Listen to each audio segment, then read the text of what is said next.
El proceso de pruebas es bien importante. Digamos que por eso se le va dedicando un poco de tiempo a esa parte, porque es muy importante. Pero, digamos, ¿qué me interesa? Hola Samuel, cuéntanos. ¿Que tiene problemas Samuel? Bueno, entonces, no se le escucha Samuel. Qué pena, profe, no por acá. ¿Sí? Me pongo un minuto. Aló, no se le escucha Samuel.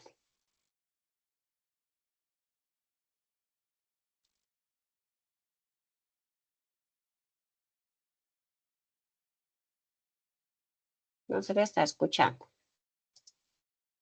Bueno, vamos a mirar así como rápidamente, porque hace 8 días vimos, ¿cierto?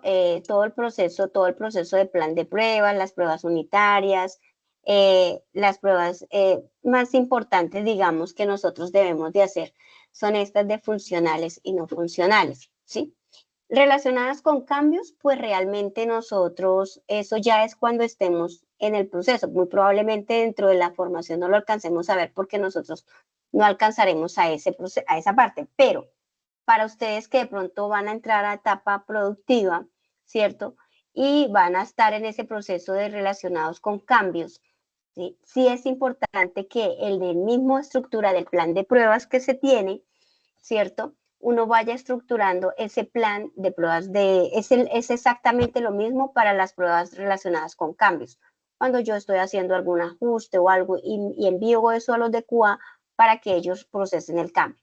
Entonces, estas pruebas relacionadas con cambio, muy seguramente nosotros no las vamos a tocar ahora, ¿cierto? Pero muy seguramente ustedes más adelante sí. ¿Sí? Entonces, ¿qué necesitamos? Que estas pruebas funcionales y no funcionales estén dentro de ese plan de pruebas que ustedes deben de realizar, ¿sí? Nosotros habíamos visto ya pruebas funcionales, ¿cierto? Unitarias, de integración, pruebas del sistema, pruebas de aceptación. Realmente, muchachos, son muchos los aspectos que nosotros tenemos que ir confrontando, que estén, digamos, muy bien estructurados. ¿Qué son estas pruebas, digamos, unitarias, cierto? Que es por cada proceso que yo estoy haciendo, ¿cierto? Cómo se me comporta el sistema. Entonces, esas pruebas, muchachos, ustedes las deben de estructurar con un formato, ¿sí? No recuerdo si en el material les daban un formato para esa estructura, para que ustedes no tuvieran, aquí creo que hablan más de una metodología, pero venga, yo reviso. Si ustedes tenían un formato, ¿sí? Sí, aquí están, ¿sí? Elementos de un caso de pruebas, creo que ya lo habíamos hablado, pero acá yo también como que lo tengo. Espérenme un segundito. Este formatico, ¿sí? Este elemento es importante que ustedes lo tengan y lo estructuren. No necesariamente tiene que ser esto, pero sí que hagan el formato del caso de prueba. En algunos casos, cuando, digamos, uno está en un proceso de pruebas, el de QA desarrolla, dice, ¿qué pruebas son las que voy a hacer? Bueno, si voy a hacer mi prueba de registro de clientes, pues debo de tener todas las condiciones y validaciones del registro de clientes. Si voy a hacer, por ejemplo, si tengo es una venta en línea, ¿cierto? Yo hago mi proceso de captura de información de venta en línea y considero todos los elementos que debo de tener. Normalmente todos los casos de pruebas deben de ir acompañados con pantallazos, ¿sí? ¿Cómo se me comportó acá? Si salió un mensaje, ese mensaje debe de reflejarse dentro de la prueba cuando yo coloco el resultado esperado, ¿sí? Si en el objetivo que no se alcanzó, o sea, si yo dentro de la prueba dije que tenía que salir registro exitoso, eso es lo que debe salir. Si debe salir cuando hay una falla de que no registró todos los datos, ese mensaje es el resultado esperado, ¿sí? Bien sea que sea exitoso o bien sea que haya alguna falla. Entonces es importante que ustedes acompañen estas pruebas con pantallazos, ¿sí? de resultado. Entonces, y con una descripción. Aquí se debe esperar tal mensaje, ¿sí? Y hagan el formato, tómenlo en pantallazo, lo recortan pequeñito para que el formato quede bien, ¿sí? Vamos a centrarnos más en ese plan de pruebas que me interesa que ustedes lo estructuren y sepan identificarlo, organizarlo, para que no se les vuelva algo engorroso para manejar, ¿sí? Bueno, nosotros ya habíamos visto algunas formas de diseñar, ¿cierto? Creo que era este el registro de errores, ¿sí? Si yo detecté una incidencia, yo debo identificar si es un bug, si es un error, si es algo. Nosotros lo habíamos hablado hace 8 días, creo que fue, o hace 15 días, no recuerdo. Entonces, esto nosotros tenemos que tipificar el error, ¿sí? Tipificarlo es identificar que yo fácilmente lo pueda ubicar. Hay unas normas, ¿sí? Hay unas normas que quiero que de pronto las revisen, creo que nosotros ya las habíamos estructurado, pero todas estas normas relacionadas con la calidad del software, ¿sí? Estas normas son, digamos, bien importantes que ustedes las revisen. Nosotros acá no las vamos a mirar en el fondo, pero sí les dejo la inquietud de que ustedes las revisen para ver qué pueden sacar de ellas. Bueno, ¿sí? Cada una evalúa algo de la calidad del software, ¿sí? Entonces, por ejemplo, en esta está la 15.504 evalúa los procesos incluyendo pruebas, ¿sí? Entonces, esa sería bueno también que la mirara. Y esta ICTBQ, ¿cierto? Ese es un marco de certificación para tester. Ese pueden, digamos, también revisarlo. No es una norma ISO, sino que es una buenas prácticas, digámoslo así, para hacer pruebas. Entonces, sería bueno que lo validaran, ¿sí? Le echen una ojeadita y revisen qué pueden sacar de ellos para que ustedes ese plan de pruebas que deben de realizar, que venga, miramos si por acá tenemos la guía. Aquí, ¿alguno tiene la guía por ahí? No la tengo yo acá. En la guía decíamos que teníamos que hacer un plan de pruebas. Ese plan de pruebas es bueno que lo estructuren muy bien porque digamos que dentro de todos lo que tenemos, lo que tienen que realizar, el plan de pruebas es muy fundamental para ustedes, ¿sí? ¿Por qué? Porque ustedes son los que van a ir estructurándolo y lo van a ir perfeccionando de acuerdo a todo lo que realicen dentro del sistema. Como sus sistemas no son tan, digamos, complejos, todos los que hemos visto acá, ¿cierto? Entonces,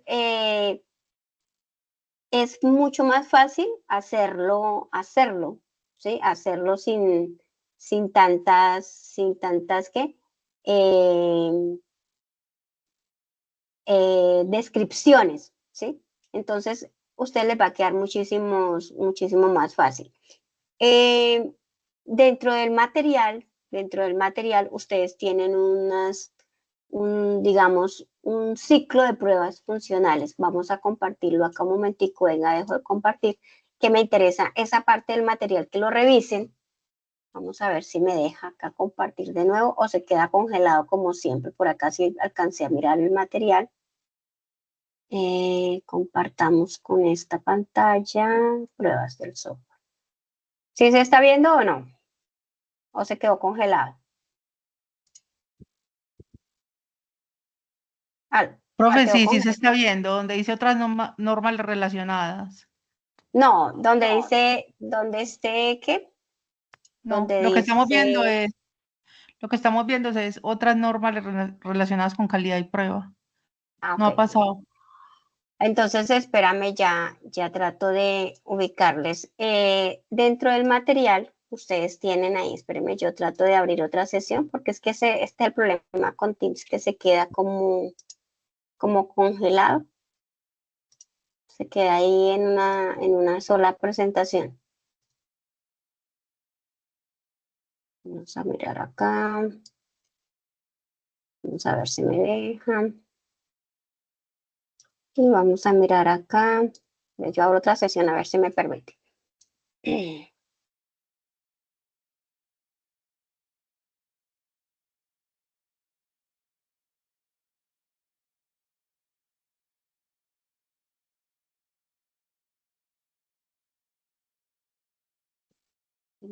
porque no me está dejando.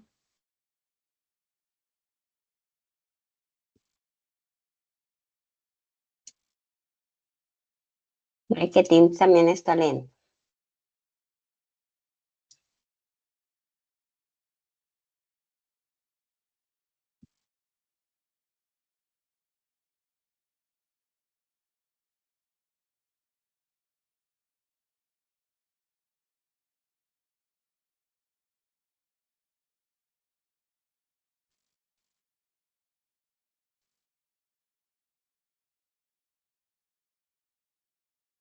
Ahora sí se ve.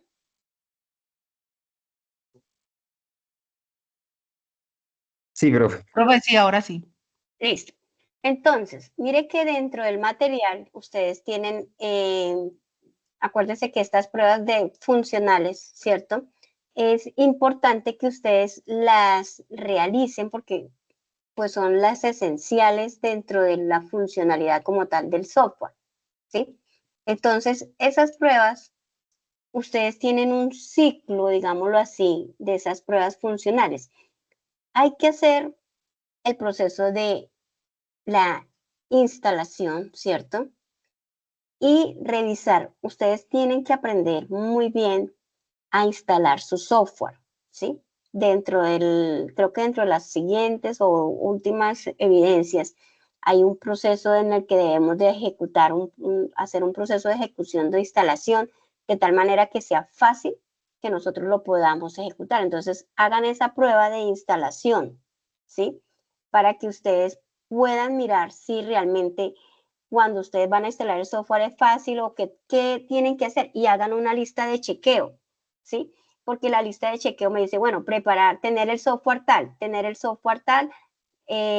por ejemplo, la, la base de datos, tener instalado las librerías, tener instalado, o sea, ese plan de pruebas debe de incluir esa parte de instalación para que ustedes corroboren de que si ustedes instalan el software, pues normalmente todos los de ustedes es web, ¿cierto? Pero cuando son software standalone, normalmente sí toca hacer un proceso de instalación en equipos para que de pronto sea compatible para muchas cosas, entonces es bueno que hagan ese proceso de instalación. Las pruebas de interfaz de usuario, ¿cierto? Estas son más relacionadas a al usuario final, ¿sí? Cuando sean esas pruebas de usuario final.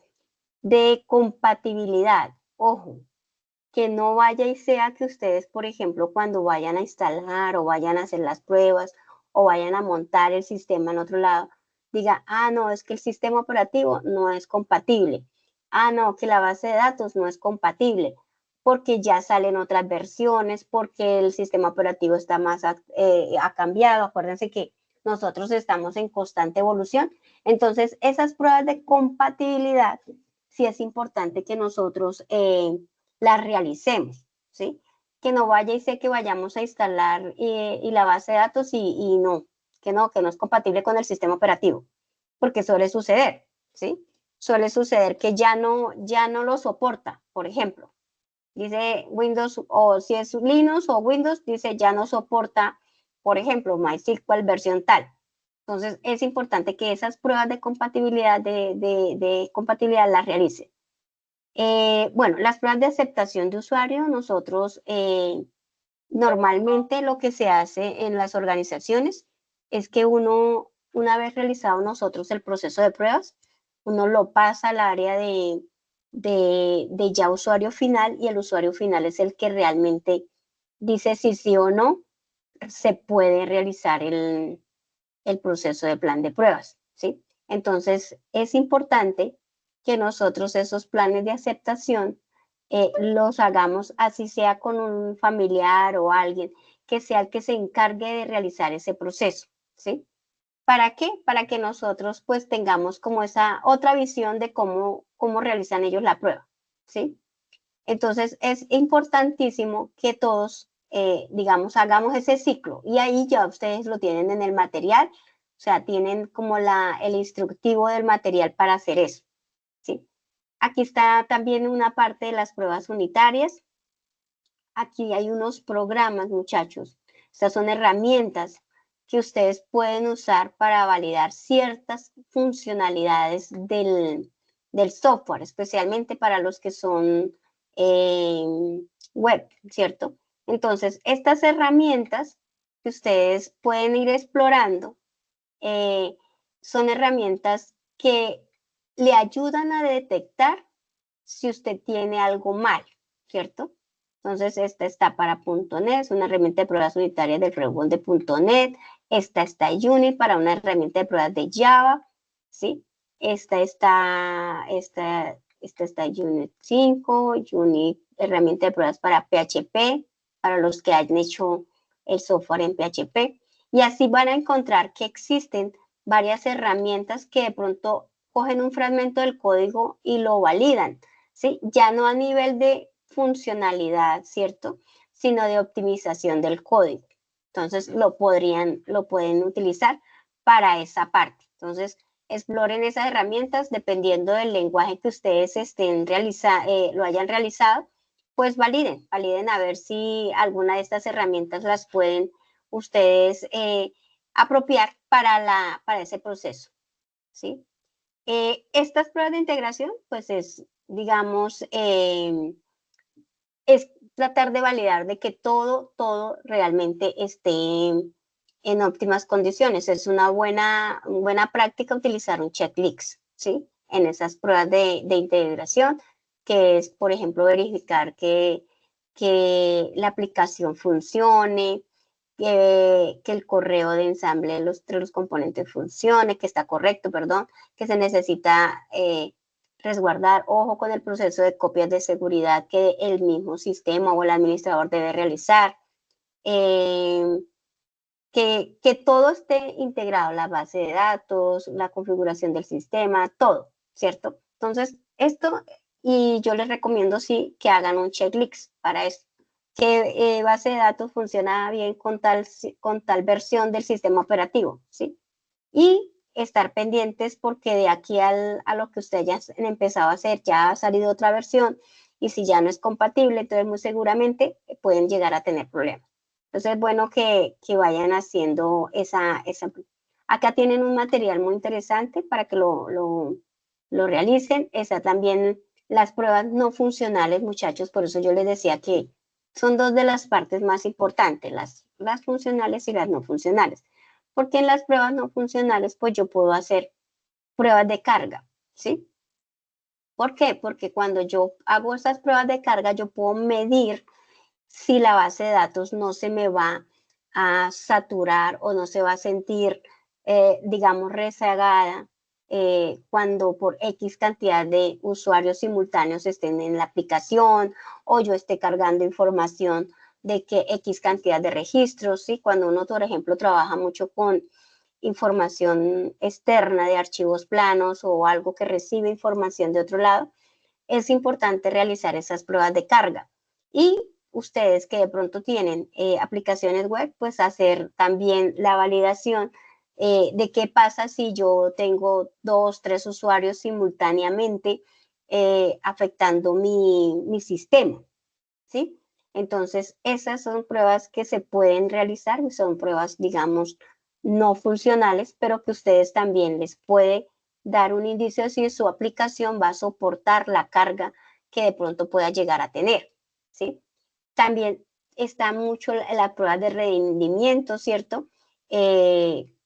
Cuánto se demora de pronto su petición, cuando realiza el usuario, cuándo va a ser el proceso de pago, cuándo va a ser, todos esos procesos son medibles a través de pruebas de rendimiento y eso normalmente son instrucciones o funcionalidades que tienen las bases de datos, ¿sí? Sobre todo las bases de datos son las que ustedes pueden medir, si ustedes investigan un poquito, los que hayan hecho en MySQL o en Postgres, ellos tienen herramientas para medir el rendimiento óptimo de una sentencia, un insert, cuánto se me demora un insert, un delete, un update, un select, ¿sí? Ustedes pueden tener ese tipo de funcionalidades, todas las herramientas, todas las bases de datos normalmente las tienen, ¿sí? Entonces, para que las realicen, ¿sí? ¿Qué pasa cuando yo hago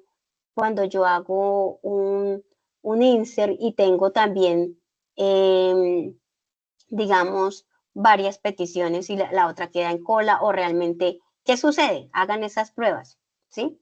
Las pruebas de volumen, creería yo que dentro de ninguno de los que yo he visto los programas tienen, digamos, cargues de archivos planos o cargues masivos de información, que es cuando uno realmente puede llegar a medir ese tipo de volumen, ¿cierto? Y pruebas de estrés, que estas pruebas de estrés, muchachos, sí, esta es importante que realicen si realmente el sistema es estable o no, ¿sí? Para que ustedes las tengan en cuenta. Ustedes dentro del material pues tienen toda esta documentación para que las tengan en cuenta también en el plan de pruebas, ¿sí? ¿Cómo voy a estructurar mi plan de pruebas? Voy a hacer mis pruebas funcionales, voy a hacer mis pruebas de la parte no funcional y que voy a considerar. ¿Para qué? Para que cuando ustedes puedan garantizar la calidad del software, ¿sí? ¿Qué más tenemos así? Esto, digamos, estas pruebas en organizaciones, digamos, uno normalmente hace todo ese proceso, o sea, eso sí o sí se hace, ¿sí? ¿Por qué? Porque nosotros no debemos esperar que el cliente, digamos, sea el que identifique la falla, sino que el desarrollador o la área de desarrollo sea el que se encargue de identificar todo ese tipo de fallas, porque una vez en producción es muy complejo sobre la marcha corregir algo, ¿sí? Entonces, por eso todas estas pruebas de rendimiento y de carga y de todas estas pruebas no funcionales se deben de realizar. Dependiendo, por eso les digo muchas veces de la complejidad del programa, ¿sí? Por ejemplo, cuando uno está haciendo la transmisión de las facturas electrónicas a la DIAN, ¿sí? Cuando ustedes recuerdan que hubo hace tiempo un día sin IVA, el día sin IVA, resulta que en las organizaciones, entonces, ¿qué se tenía que hacer?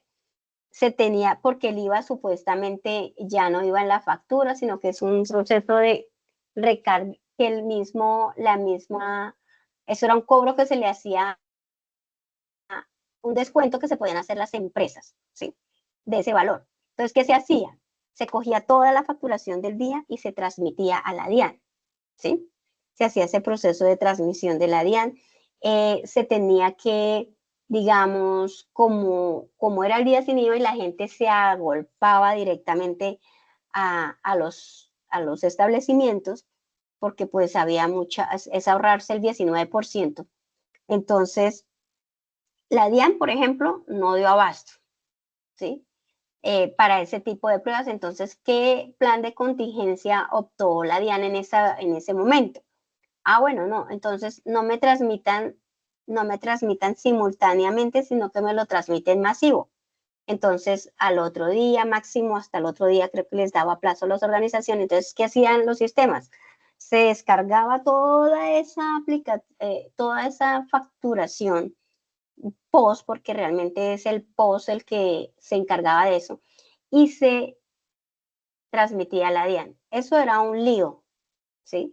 Un lío porque primero, usted se imagina a nivel país, todo el mundo cargando ese tipo de información. Si usted no transmitía hasta cierta hora, o sea, por ejemplo, no, ¿qué se hacían en los puntos de venta? Se cerraban, digamos, decían ellos, no, yo necesito cerrar hasta las 8 o 9 de la noche porque pues la gente se agolpaba. Entonces, se iba a transmitir desde las 9 en adelante hasta las 12 de la noche, no se tenía más espacio para transmitir, ¿sí? Y máximo un plan de contingencia que daba la DIAN máximo unas horas más adicionales. Pero eso, la DIAN, por ejemplo, no tenía la infraestructura para poder soportar el volumen de facturas que se generaban, ¿sí? Entonces eso fue algo muy complejo. Entonces fíjense que eso sí esas pruebas de estrés es importante realizarlas. Entonces, ¿qué le tocaba a la DIAN? Pues dar más plazo, más plazo. Las organizaciones también, en muchos casos, ¿cierto? Como eran tantos esa facturación, pues también el volumen de archivos era bastante. Entonces, ¿qué se optaba por hacer? Ah, no, vamos a transferir entonces en bloques. en bloques de, no sé, 200 facturas, 300 facturas, ¿cierto? ¿Por qué? Porque de pronto, primero, para poder identificar y no esperar a que yo transfiriera 2.000 archivos, ¿cierto? 2.000 facturas, porque los puntos de ventas, por ejemplo, ustedes imagínense en empresas como Falabella, como Carrefour, como Éxito, ¿cierto? Esas organizaciones, el volumen de transacciones es o sea, es increíble. O sea, uno no lo logra imaginar porque son demasiadas. Entonces, ese tipo de contingencias, fíjense que si se logran realizar a tiempo, pues no se nos va a estallar en la cara, ¿sí? Entonces, por eso es que es importante esa parte de pruebas. Bueno, mis queridos, ¿qué más tenemos? Bueno, aquí ya están las pruebas unitarias, integración, rendimiento, ustedes lo revisan. ¿Qué tenemos acá? Eso de toda la parte que nosotros podemos tener, los costos, el recurso humano, ¿cierto? O sea, todo eso se ve reflejado en eso. Pero le digo que en las organizaciones grandes, ¿sí? Si ustedes tienen la oportunidad, ¿cierto?, de trabajar en ese tipo de organizaciones, créanme que el volumen de transacciones es algo de locos, ¿sí? Y entonces uno tiene que estar preparado para ese tipo de contingencias, y los sistemas también, ¿sí? Tanto si yo voy a transmitir, por ejemplo, si voy a enviar o voy a recibir información, ¿sí? Entonces, cuando voy a enviar, ¿qué nos tocaba, por ejemplo, a nosotros? Particionar, ¿sí? Bueno, no voy a esperar a que transfieran 2.000 facturas en un solo bloque, sino que lo particionaba en facturas de 200, y la DIAN no me soportaba, entonces transfería de 200, ¿cierto? Y esperar el proceso y esperar. Y créanme que la gente de contabilidad le daba las 2, 3 de la mañana haciendo ese proceso. Entonces, pues uno de sistemas lo que hacía era apoyar, ¿cierto? Apoyar para particionar ciertas información y que ellos pudieran tener esa facilidad, o si no, no terminarían. Pero fíjense que la DIAN, que tiene toda una infraestructura muy grande, incluso no lograba medir el volumen de transacciones. Bueno, ¿qué más tenemos por acá? Aquí tienen algunos casitos de prueba. Aquí está el formatico que yo les decía que ustedes pueden validar, ¿cierto? Esta es una metodología, realmente yo no la he usado, ¿sí? Pero es bueno conocerla para que ustedes la validen ahí. Creo que eso teníamos para hoy. Voy a detener aquí la grabación y